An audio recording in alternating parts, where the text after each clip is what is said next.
Siempre hemos pensado que mi madre hizo eso porque ella estaba en un pozo. Nunca hemos tenido un sentimiento de reproche, digamos.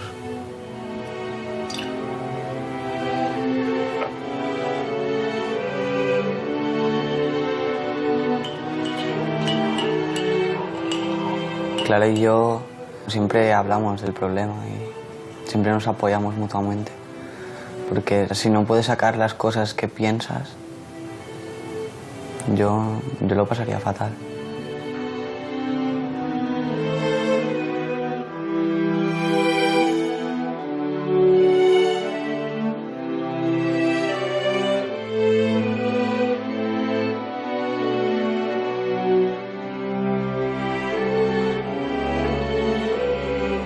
En cada caso de suicidio hay hasta 6 o 7 personas que se consideran supervivientes de ese suicida, cuyas vidas se ven profundamente afectadas por el suicidio. Son familiares y amigos que les cambia la vida porque se ven inmersos en esa vorágine de sentimientos que genera el suicidio de un familiar o un amigo muy cercano. Haber vivido con una persona con depresión y haber sufrido un suicidio me ha marcado y a mi familia la ha marcado muchísimo. Yo podía estar normal, yo hablaba de cualquier tema bien, pero era sacar el tema de la muerte de mi padre y yo me quedaba mudo.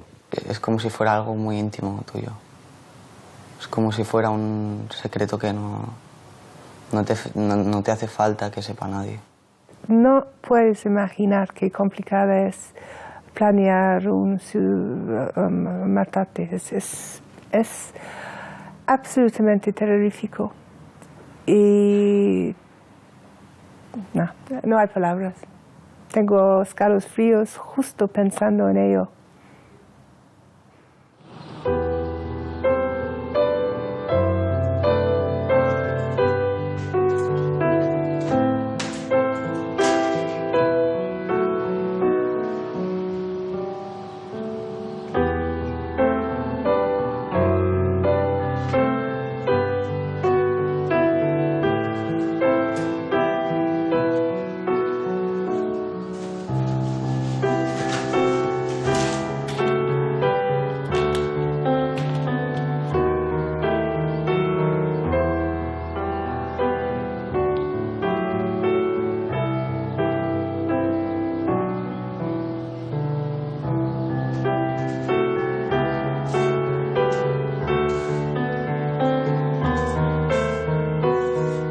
Mi madre era una persona muy dulce, muy dulce, y era una persona sobre todo muy trabajadora y muy constante, cosa que no he heredado. Era una persona con muchas vivencias, como ella decía, tenía una mochila a las espaldas muy grande, pero bueno, esto la hacía también un poco una gran desconocida.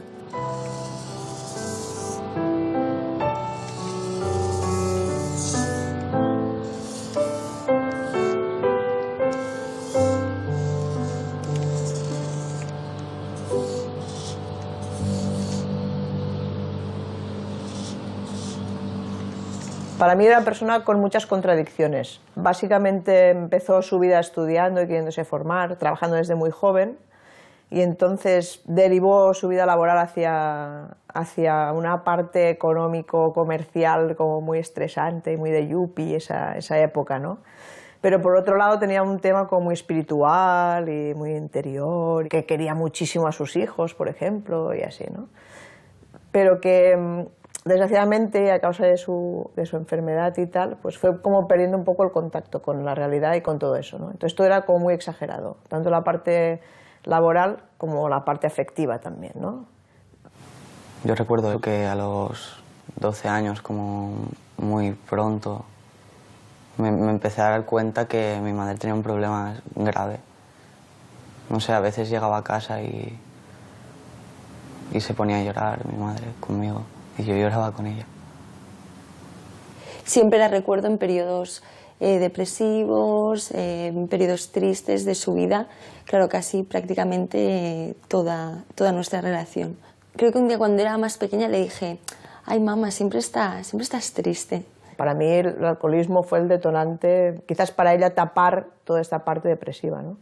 Y cuando el alcoholismo ya empieza a formar parte, ¿no? A verse, a ser muy evidente, ¿no? Que ahí me asusto un poco, ahí sí que la cosa empieza de mal en peor, ¿no? Muy mal. O sea, al llegar a casa y que hace 2 días que no sale de la cama o cosas de este tipo. Mi tía me contó que mi madre tenía un problema y que la tenemos que ayudar todos. Pero a mí me costó mucho verlo eso, porque mi madre para mí era como todo.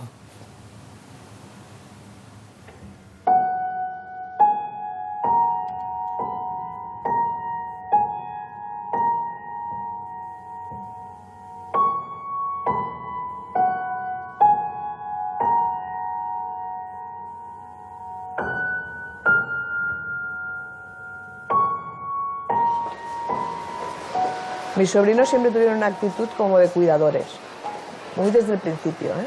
Vamos, yo ahora los veo a ellos y estoy admirada.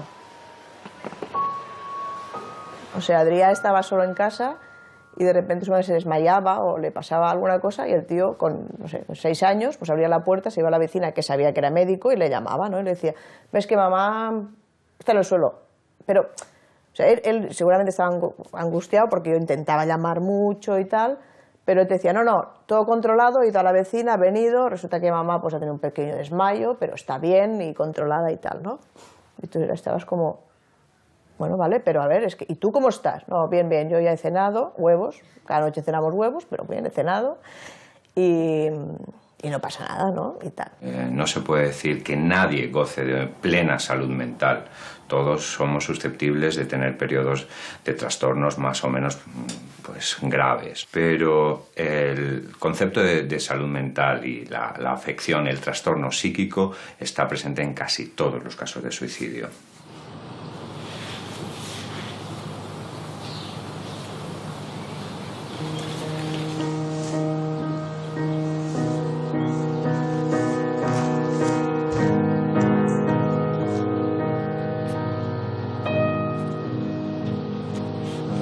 Yo recuerdo que con 12 años yo tenía ideación suicida ya, que estaba en mi escritorio, en donde vivíamos antes. Tenía el escritorio y la ventana encima del escritorio, ¿vale? El escritorio a la altura de la ventana. Y estaba ya subida encima del escritorio y me vio mi vecina, la amiga de mi madre, y me vio y me dice, Elena, ¿qué haces? Entonces ya, no, estoy aquí cogiendo un libro. Pero yo ya estaba a punto de tirarme.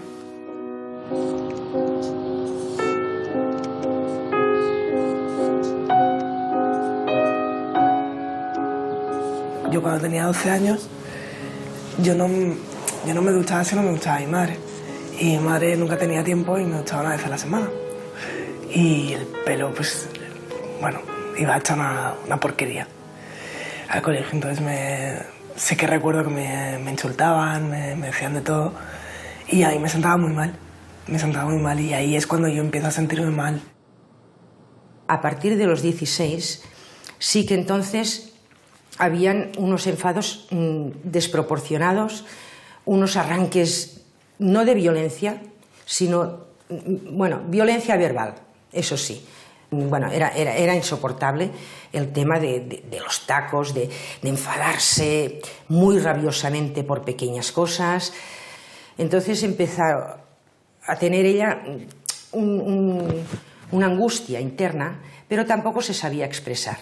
Yo tampoco la sabía entender. O sea, hablábamos mucho. Esto sí que ha sido una suerte, que todo lo que le pasaba me lo contaba. Yo le decía a mi madre que sentía que estaba poseída, porque hacía cosas que yo no quería hacer, pero no podía evitar hacerlas. En septiembre del 2001,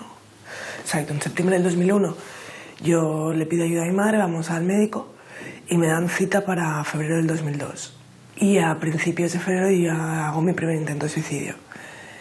Me tomo unas pastillas que se tomaba mi madre, bueno, mis padres se fueron el fin de semana Y yo básicamente los eché, iros, no os preocupéis, para quedarme sola y tomarme las pastillas. Me lo comentó al día siguiente, que no se encontraba bien, que tal, y claro, corriendo a San Juan de Dios. Allí ya no le pudieron hacer el lavado de estómago, entonces ya la internaron un par de días, pero error por no saber qué pasaba, claro, con los familiares, qué ha pasado, todos allí, un regalito, bombones, tal. Claro, esto es, ahora lo sé, perjudicial, porque es como darle un premio a un problema. Un adolescente puede intentar suicidarse porque está deprimido y la vida ya no tiene sentido y tiene la sensación de que está en ruina total y lo va a suspender todo y los amigos lo han dado de lado y no espera nada de la vida y tiene una gran desesperanza. O se puede intentar suicidar porque piensa que le persiguen o que le van a hacer daño o escucha una voz en la cabeza que le dice que tiene que matarse. O puede intentar suicidarse simplemente como un acto impulsivo, ¿no? Dentro de un trastorno de conducta más generalizado, que tiene una facilidad enorme para actuar y una de las formas que hace de actuar es quitarse la vida, ¿no?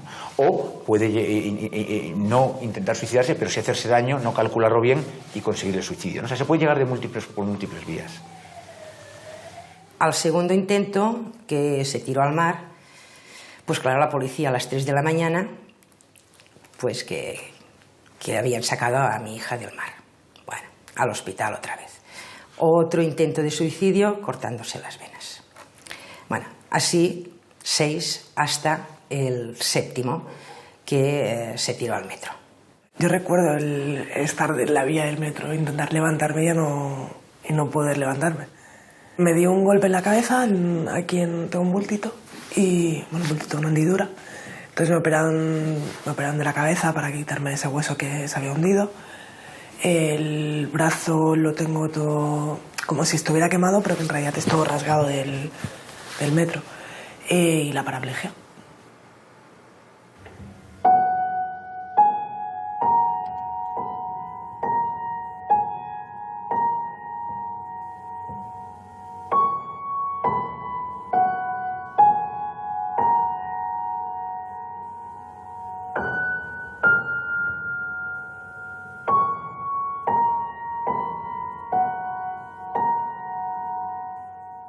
Las motivaciones que tienen los suicidas son muy variadas. Sin embargo, hay un denominador común en todos ellos y el denominador común es el sufrimiento y la desesperanza. Es muy simple, es como sufro tantísimo en esta vida que prefiero morir que seguir viviendo como estoy viviendo. Y ahí ya no tienes capacidad para pensar en la gente que queda después. O si tienes capacidad, tienes una imagen totalmente distorsionada y piensas, digamos, que es lo mejor para esa gente y que esa gente lo va a entender, se va a recuperar y que les vas a hacer un favor. Luego tendrían que ver, digamos, a los familiares cómo quedan para que vieran que no es en absoluto así.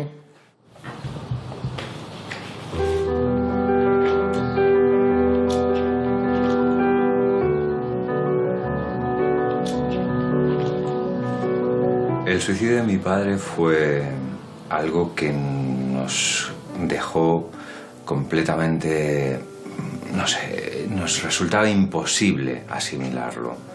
Era algo que se imponía, pero que era inconcebible para nosotros durante mucho tiempo. Fue algo que no podíamos asimilar, que no podíamos entender, que nos parecía que no podía haber sucedido, que no nos podía haber sucedido a nosotros.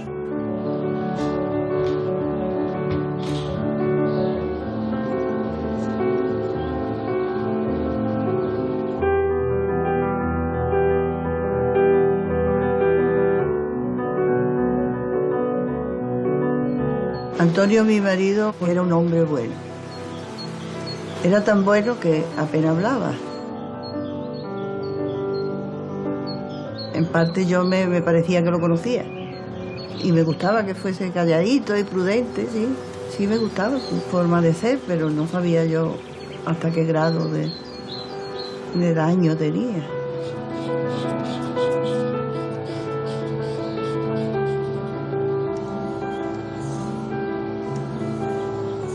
Era muy adelantado en su época en cuanto a permitirme, entre comillas, que me sacara el carnet, que estudiara, que me fuera con 7 hijos y el más pequeño con 4 meses. Me iba cada mañana a las 7 de la mañana para el hospital para hacer las prácticas.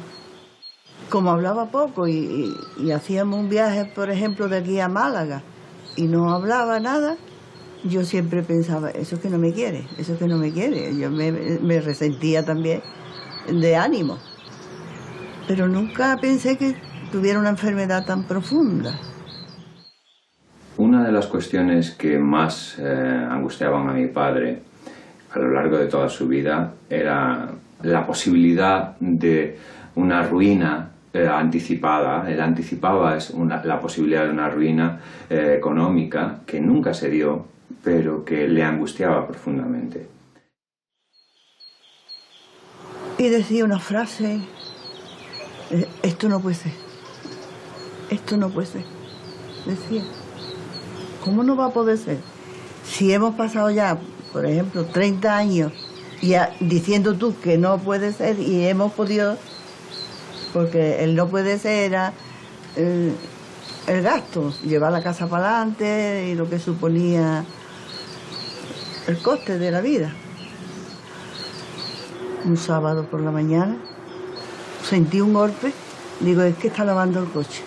Pensé que era la puerta del coche. Y al ratillo sentí otro golpe. Y digo, esto me confirma que está lavando el coche, limpiándolo. Nunca sospeché ni pensé que fuese un tiro. Eran tiros.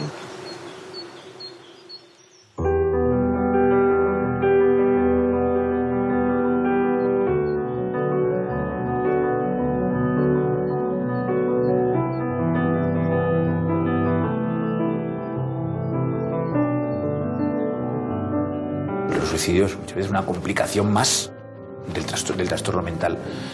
Y la mayor parte de los trastornos mentales, sabemos que el 70% más de los trastornos mentales aparecen en la infancia y adolescencia. Es rarísimo el ver una depresión que realmente no haya tenido alguna sintomatología depresiva en la infancia. Es muy raro ver un niño seguro de sí mismo, con un buen vínculo fuerte, que no tiene ansiedad de separación, que va a la guardería y se queda tranquilo, que se adapta bien a los cambios, que de repente hace un trastorno de angustia, un trastorno de ansiedad.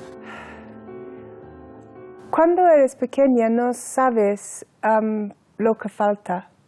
Es solo cuando eres mayor que piensas, bueno, soy así por estos motivos. Pero entonces yo pensaba que la vida era bastante perfecta.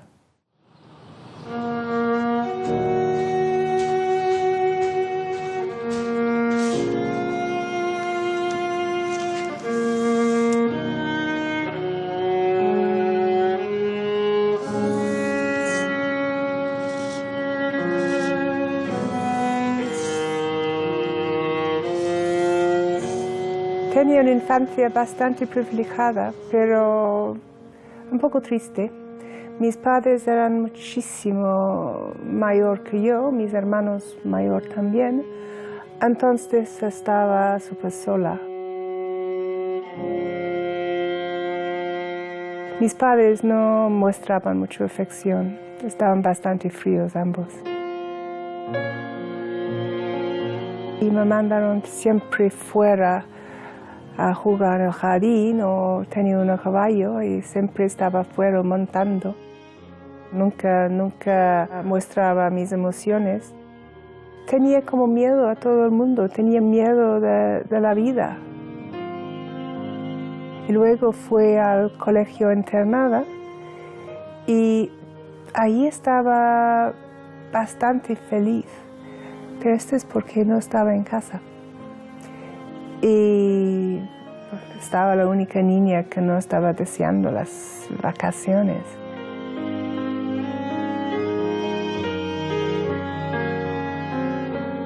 Tenía lo que quería y necesitaba. Pero, por ejemplo, mi madre nunca me daba un beso, creo. No me acuerdo mi madre dándome un abrazo, un beso, nunca.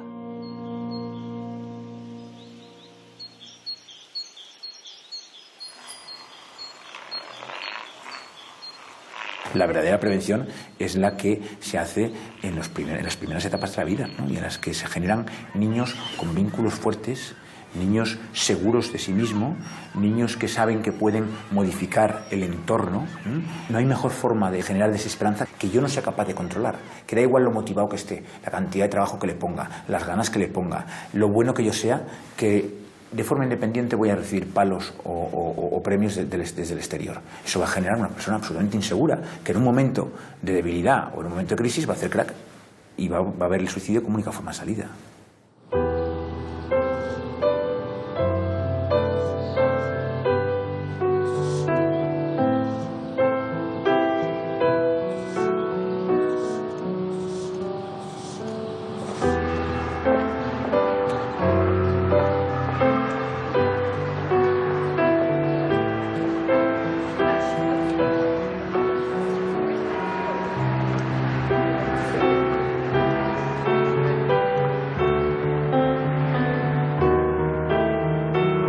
Cuando mi madre murió por suicidio, yo tenía 13 años, era un niño.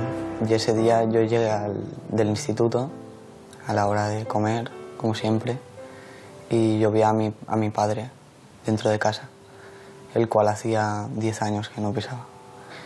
Y me pregunté qué hacía allí, me quedé en shock y me dijo que había tenido un accidente mi madre. La muerte por suicidio es una situación muy rara y sobre todo muy, muy violenta. Yo creo que es la dificultad de esta muerte, ¿no? Recuerda un poco el accidente de tráfico, ¿no? Tú no te esperas, puedes tener intuiciones, pero no te esperas que un día alguien llame a tu puerta y diga: ¿conoce a esta señora? Me ha sucedido esto. Es súper violenta. Y también hay un tema complicado igual y un poco raro, puede parecer raro igual, ¿no? Que es un poco de paz interior cuando eso ocurre. O sea, del final de algo que tenía que acabar, ¿no? Y que si era consciente, inconscientemente, dopada o no dopada, ha tomado esa decisión del suicidio, pues es esa y ya está. Y la aceptamos. Claro, fue una situación muy, muy, muy heavy, pero de alguna manera me quedé tranquila por ella. Es que es una sensación muy extraña y de hecho tenía muchísima culpabilidad por este sentimiento. O sea, yo hablaba con todo el mundo y era como: ay, pobre, ay, pobre, ay, pobre, ¿no? En plan, qué joven y su madre, ya ha pasado esto. Pero ellos no comprendían el sufrimiento que mi madre había tenido durante 20 años. Es que la gente no es consciente y no lo sabes hasta que hablas con la persona y la persona te dice: es que no me puedo levantar de la cama, es que lo he intentado. Es que te escribe cartas y te lo expresa de mil maneras, ¿no? Y tú hablas con ella, ¿no? Y es como: pero si estás bien, no tienes trabajo, nos tienes a nosotros somos personas sin ningún problema, ¿no? Y es como, no es algo físico, es una enfermedad física. Por lo tanto, cuando sucedió esto, yo lo comprendí.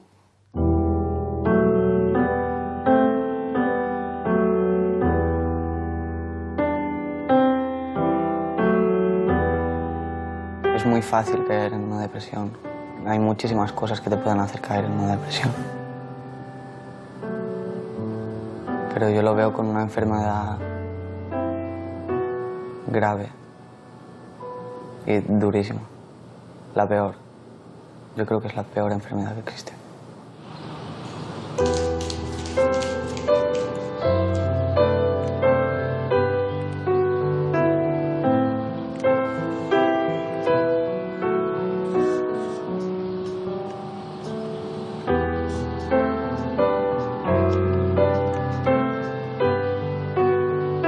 Recuerdo cuando me llamó por teléfono mi tía para decirnos a mí y a mi hermano que nuestro padre había muerto. Aquel momento dijo: ha habido un accidente.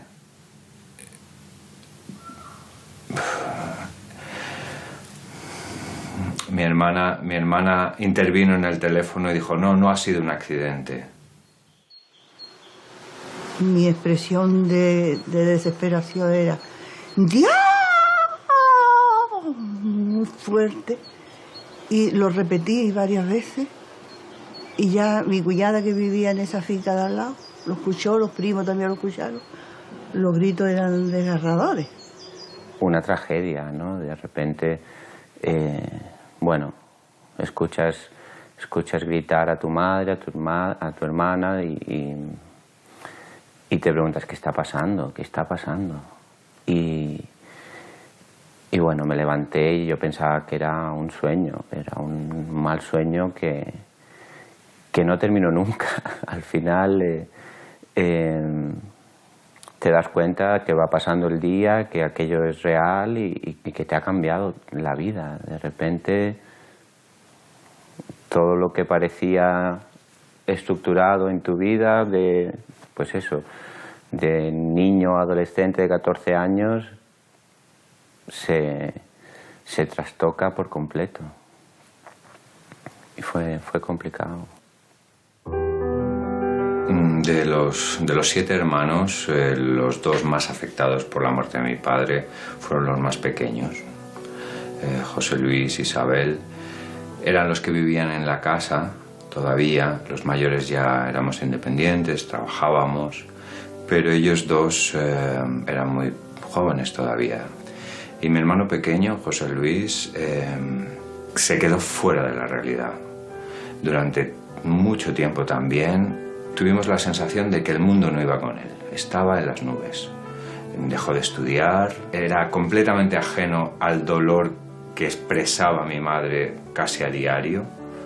Él miraba hacia arriba y decía, ¿qué está pasando aquí? Estaba congelado, estaba ausente. Yo no quería asimilar esta realidad tan dura, era un mecanismo de abstracción para defenderme de una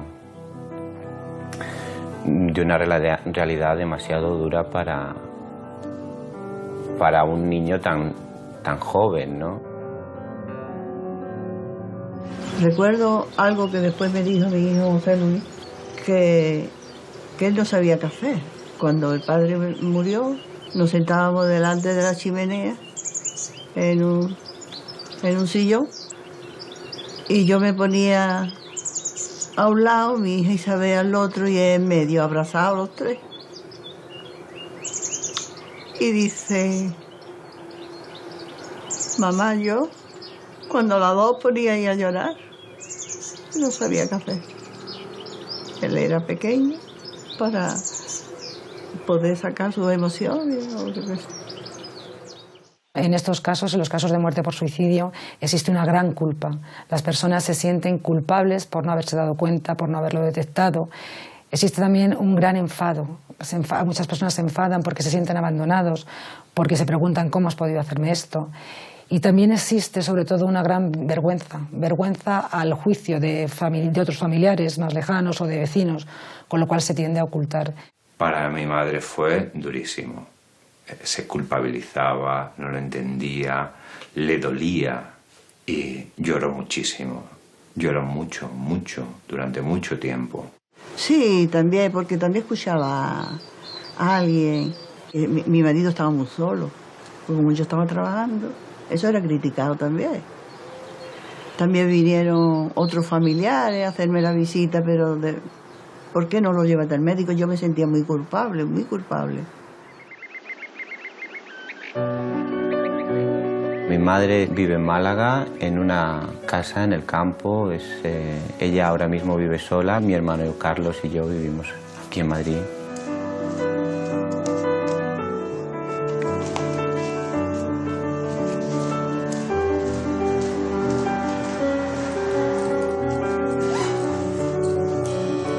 Intentamos ir una vez cada mes, cada 2 meses para visitar a mi madre donde vive ahora, ¿no? Que es la casa donde mi padre murió.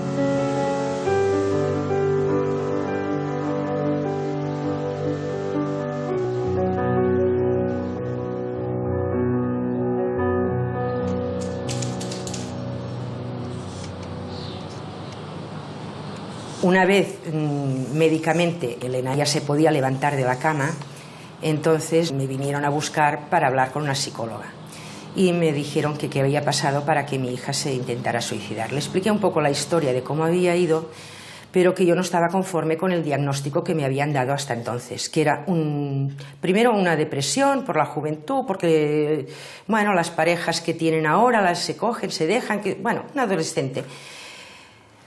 Otro diagnóstico que era un trastorno de personalidad sin diagnosticar. Claro, yo intenté por todos los medios pedir información y casualmente pude ver en diagnósticos de trastorno de personalidad que hay 10 clases. Uno de ellos es el trastorno límite de personalidad.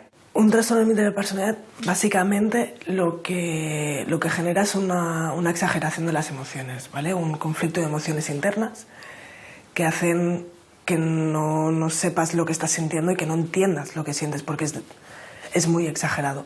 Yo realmente generaba muchos problemas en casa, porque eran discusiones de tú estás tratando mal a la hija porque la culpa es tuya, la culpa es no sé qué, la culpa, ¿sabes? Realmente genera muchos problemas. Y yo veía que todos los problemas eran generados por mí. Y yo pensaba, bueno, pues si yo me voy, todos los problemas acaban. Y realmente mi idea era esa. O sea, si yo me mato, ayudar a mi familia.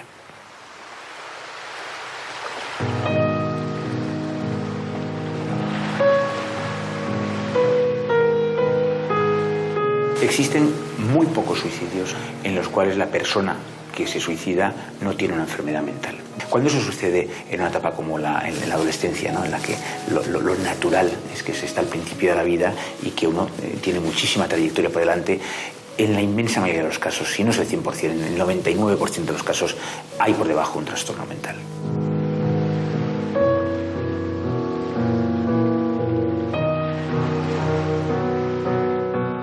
La primera vez que me notaba súper deprimida era con 19 años. Me sentía distinta que los demás.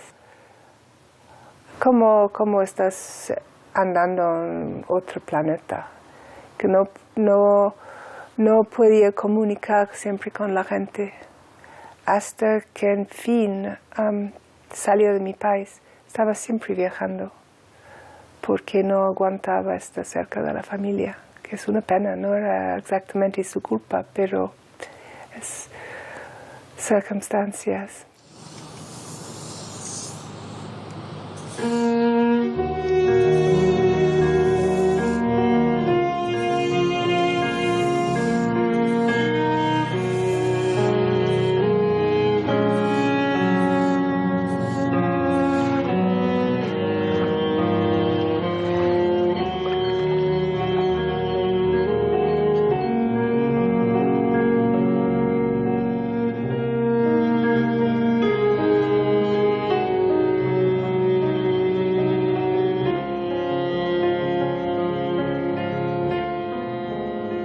Es un dolor inaguantable. Seguramente que todo el mundo ha despertado del peor pesadilla, con tristeza o terror o lo que sea, y en una cuestión de segundos dices, uy, qué bien, he despertado. Esto, la única descanso que tienes en el día es si estás dormida, te despiertas y el pesadilla empieza. Un dolor psíquico que escuchas gente que están muriendo de enfermedades horrorosas y piensas que ¿por qué no puede ser yo? La persona con ideación suicida siente un gran sufrimiento, una gran angustia, tanto que no somos capaces de llegar a comprenderlos. Precisamente este sufrimiento y esta angustia les hace distorsionar la realidad. La persona piensa que ese sufrimiento va a ser para siempre, que nunca va a acabar. Y por tanto creen, de alguna manera, que el quitarse la vida puede ser la solución a todos sus problemas. Fíjate, yo estaba sufriendo tanto que no llegaba al día que pensaba hacerlo. Lo hizo antes. Porque el dolor era cual que no podía aguantar un día más. Lo hacía con pastillas, tomado con whisky. Y esto es lo que me salvó, porque había un momento de euforia antes de caer, entonces empezaba a llamar a la gente para despedirme. Y alguien ha visto lo que estaba pasando y me vinieron a salvar.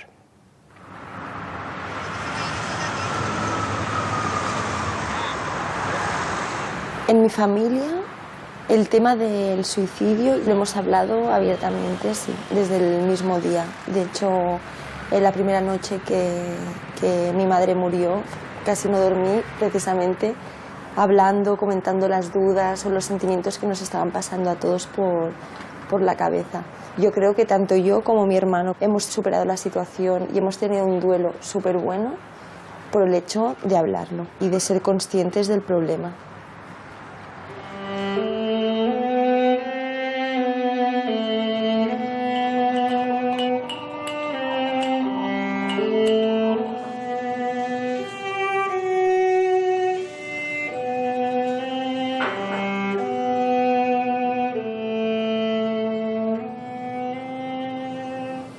I tu què has heredat de la mama? Tanta sensibilitat com tu, segur que no. Jo soc molt més freda. Però sí que tot el tema de l'amor a viatjar, ser una persona molt sociable, amb facilitat també per conèixer gent, treballadora. I creus que ens podria passar el que li va passar a ella?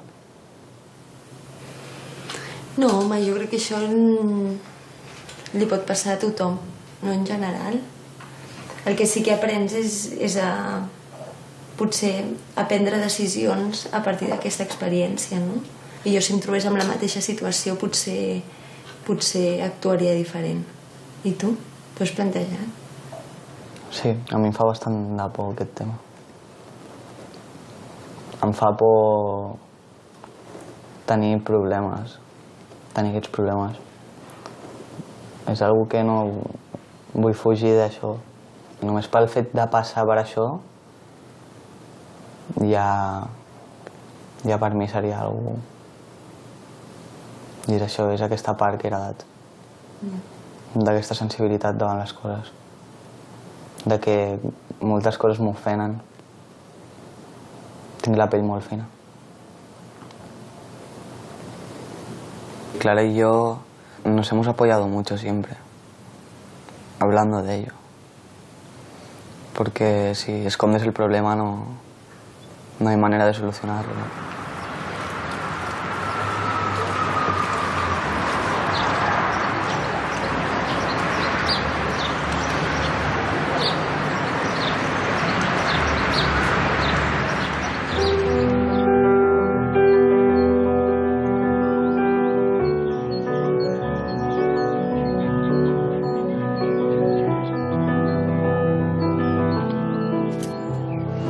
Nosotros lo hemos hablado cuando ha pasado bastante tiempo, ¿no? Hasta que no pasaron muchos años, no empezamos a hablar un poco. 10 años después, y era la primera vez que hablábamos. Sí, desde luego. Tener una conversación sobre la muerte de papá con el resto de mis hermanos, ninguna. No. Bueno, en general nosotros no hablamos mucho. Sí, ahí voy. Entre nosotros de nada. Sí, sí. Pero eso entre que dolía y por otra parte resultaba tan complicado, tan difícil de entender,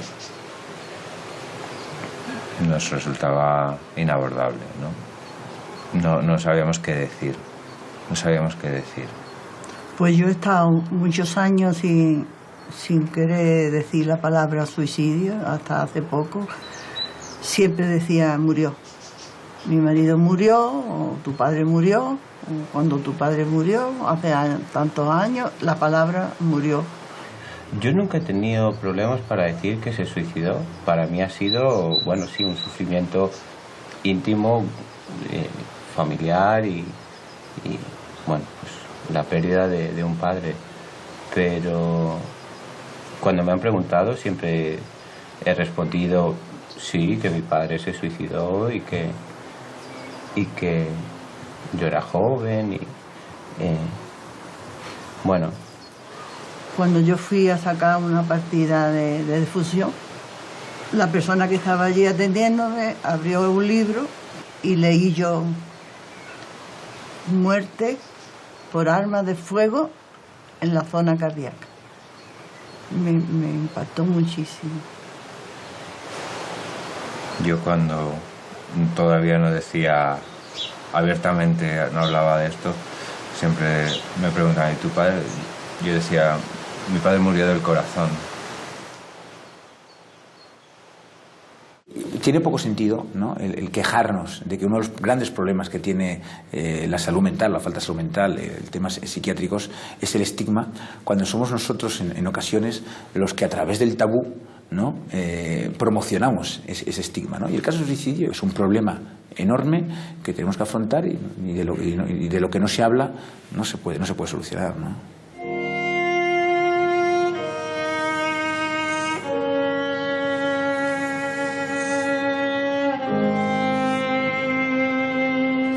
Llegué al hospital de rehabilitación hecha un trapo que me podía coger con pinzas y me caía, y me acuerdo que cuando las poquitas horas que me podía levantar me iban a ver a los que jugaban a básquet, que entrenaban allí en el mismo hospital, en silla de ruedas. Y me encantaba verlos porque, claro, los veías que se caían al suelo y se levantaban con una mano y dices, pero bueno, ¿y esto cómo puede ser? Esto es imposible. Y ya con los años, entonces ya ahí empieza mi... Bueno, pues si ellos pueden, yo voy a poder también.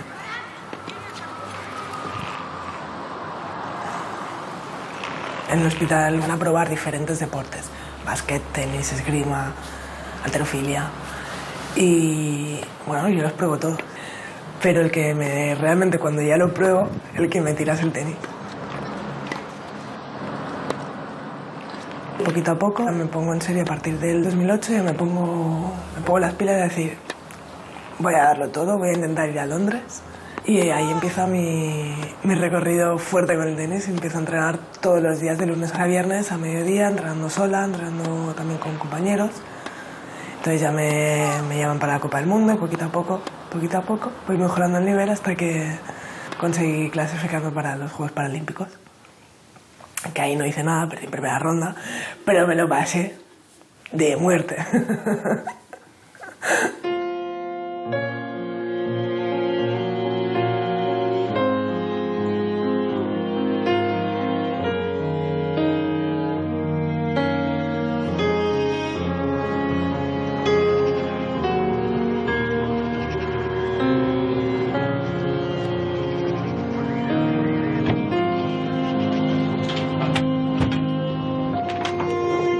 Creo que Elena ahora mismo es una persona diferente, totalmente.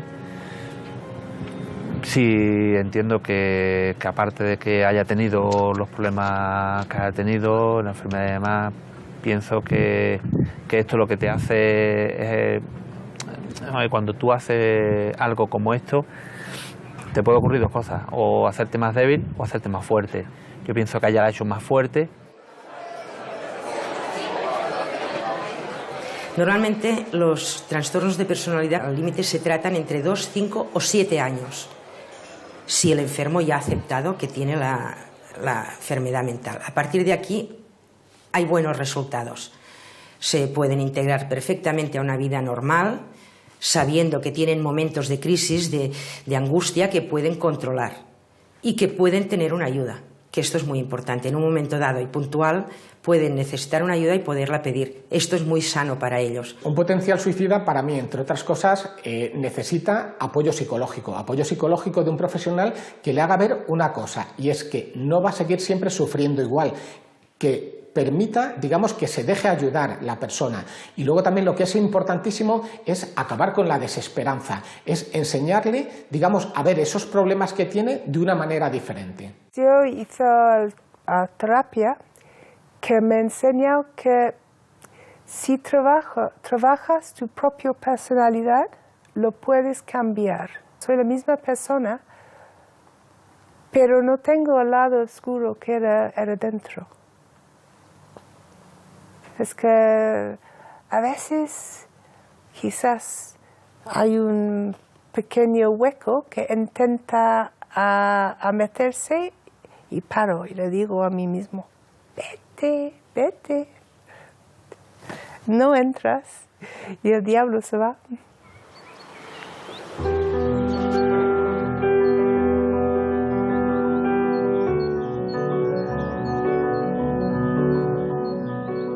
Después, con el tiempo, intentamos entender el dolor de mi padre, el sufrimiento que debía sentir para llegar a ese punto.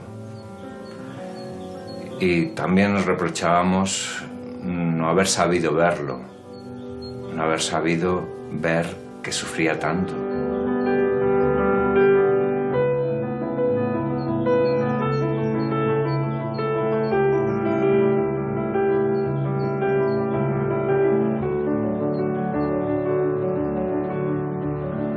Cuando me vine aquí a Chiclana, de Barcelona a Chiclana, que me venía con Rafi,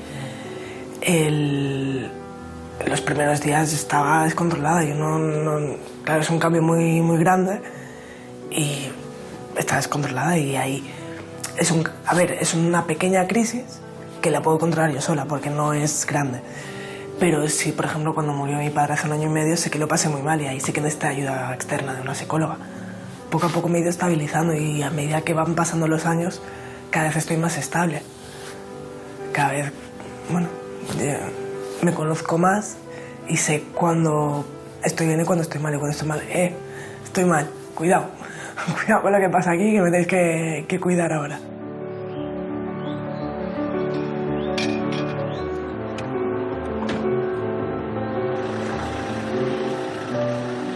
Prefiero pedir ayuda antes que volver a lo de antes.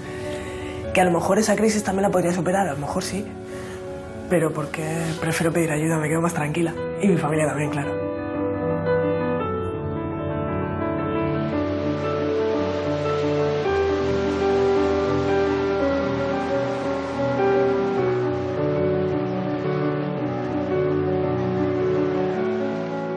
Hay una tendencia a ocultar, a minimizar, ¿no?, en todos los informes de defunción que la causa es el suicidio, ¿no? Y se tiende a atribuir, las familias pues intentan en muchas ocasiones que esto pase oculto, que no se conozca, que es pecaminoso, es algo de lo que se sienten avergonzadas. Por lo tanto, el número de suicidios es siempre inferior a lo que es realmente las estadísticas. 3.500 suicidios de media al año en España, 9 suicidios al día, son muchos. Y esos son los que están claramente demostrados, porque hay unos 8.000 muertos en España que son de difícil clasificación, que son los ahogados, los precipitados y los muertos en accidente de circulación. Si no han dejado una nota de despedida, pues probablemente se dictamine que ha sido un lamentable accidente. Es algo que he hecho y no tengo ninguna vergüenza de esto. Y me niego a sentar que es un tema estigmático, porque no debería ser. La depresión se puede tratar y el suicidio se puede prevenir. Los síntomas de alerta son muy claros y todos somos capaces de detectarlos. Cuando una persona está en crisis, eso es algo que todos advertimos. Es fácil mirar para otro lado, pero también es fácil decirle a esa persona: ¿qué te pasa? ¿Quieres hablar? ¿Necesitas ayuda?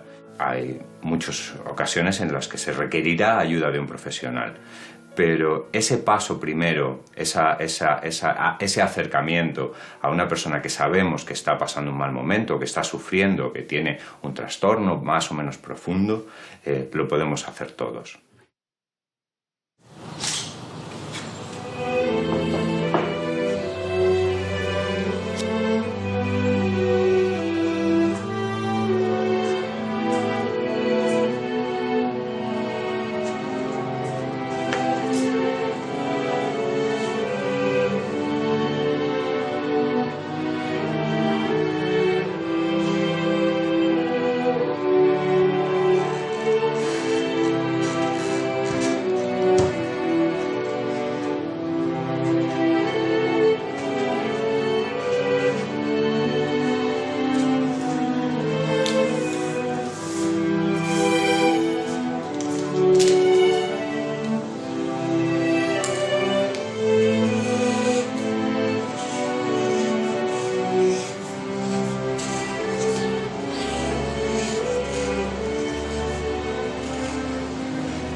Aposté con mi hermana que en unos años todo habría cambiado.